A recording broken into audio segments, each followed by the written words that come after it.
Hey, what's up guys, G1Xtron here, and today we're taking a look at the DC Comics Multiverse Batman figures. Now these guys are based off the Tim Burton and Michael Keaton Batman films, which happen to be my favorite, so whenever I saw these guys at New York Toy Fair, I absolutely had to have them. And I've kind of hyped them up to myself. I eventually found out that they weren't going to be 6-inch, so I wasn't really that disappointed there, but they're only a slightly taller than a G.I. Joe and kind of in that Nick Turtle size scale, which I do have plenty of those guys here for size comparison, so I will show that off. But I just believe that if you're going to put adult collector up here, and this is meant to be an adult collectible, it doesn't need to be that short. Really nothing comes that short except for G.I. Joes, and I'm not a huge G.I. Joe collector. I got Transformers that are big, I've got NECA stuff that is big, the Turtle stuff is actually a little bit bigger than this, so and also the Star Wars 6-inch Blackline series, so nothing I really collect fits in that size scale. It's just kind of out of place.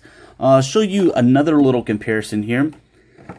I do have a vintage Batman there, so you can see they're about foot to foot there, and the old line is still quite much larger. And you can also see here that you got quite a few accessories back then. This is actually meant for kids, so this is not an adult collectible.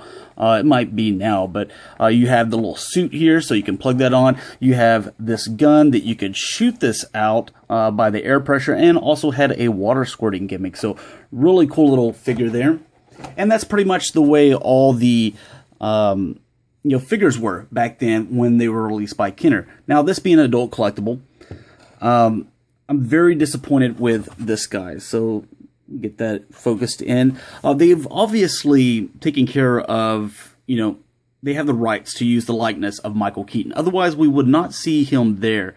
But that does not look anything like Michael Keaton. Now, on the General Zod figure that they're also coming out with in this same line or series, he looks a lot more accurate to the character that played him. I do have him on the back. I don't know how well that'll show up, but yeah, there he is. The Mr. Freeze looks, pretty cool. He's got some nice detail there. It's got a little bit of, a little info on him. And another thing that is very disappointing is the only difference between these two guys is he has the Bruce Wayne head and he has the Batman head. Now, as an adult collectible, you charged me $15 for this guy, which I think is a little too expensive. I would have been a little bit more safe with $10. But you also charged me $15 for him, and the only difference is the head. You know what? I would have been a lot more comfortable if you would have just charged me, I don't know, even $15 is still expensive, but $20, and you just throw in the head there. To where I can swap them off and on, because you don't give me anything extra with this guy. He comes with the exact same weapon, which is his grappling hook.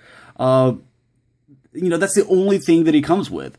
Everything else is just the figure itself. So here's the weapon, and there's really not a whole lot to it if I can get that to focus. It's just a very soft piece of plastic. There's a little bit of paint there at the end. The handle, it's very soft, so nothing really exciting there. You can see a little bit of mold detail in there, but so far nothing's really screaming adult collectible here. It just seems that they put that on there to where they've got a probably a better chance of selling the figure at the price point that they really want to. So now focusing on Batman here, he's got a pretty nice sculpt. And one thing that I really do like is the cape. I like how it kind of comes over the corners here. It's kind of on the outside. It has a kind of a pleathery or, kind of like a leather, feel to it, but it's obviously not. The inside is kind of like a felt. So it looks good on both sides.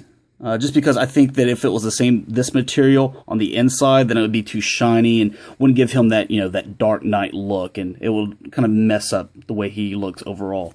As far as his face, let's see if we can get in on that. It's not too bad, they stayed in the lines. You actually painted the eyes, so the head sculpt on this looks fine. The one on the Bruce Wayne figure, I think it looks absolutely horrible, and that's the only reason you buy that one, is so you can have a Bruce Wayne head Batman, and the head is the ugliest part of the figure, so you just paid $15 for something that you don't like.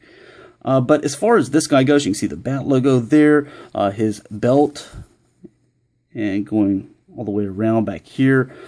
He does have some articulation. So he can move here at the head, rotate that. He can also, if you pull the cape back, you can get a little bit better look at it, but his arms will go this far. They rotate here, bend like so. He also bends here at the elbow, and his wrists do rotate. And that's pretty much all you got there. His waist rotates. You can also go forward with his leg. You can't really go back just because of the butt plate here. He can go out with his leg, so he can almost do the splits there. You can also have cut at the thigh and bend a little bit more than 90 degrees there at the knee. I don't believe there was anything here at the ankle. No, there wasn't. So there's your little Batman figure, and overall, I'm not very pleased with it, to be honest. This is something I was really looking forward to because they plan on coming out with the Penguin as well.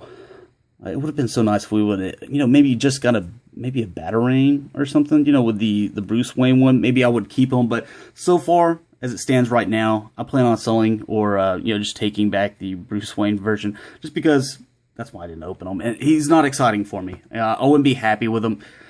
Here's a couple comparisons. So here he is with a little bit more modern day G.I. Joe, and this is a 3 3/4 inch figure, so you can see that he's just slightly taller than him, and it's mostly because of the bat ears. Here he is with Battle Show version Michelangelo. Get everybody to stand here. And so you can see that he's just slightly taller than him. Again, this is a $8 figure or $9 figure, and you can find them on sale quite often. So I'd rather get the Ninja Turtle line. And here he is with Generations Legends Cosmos, which it comes in a 2-pack with a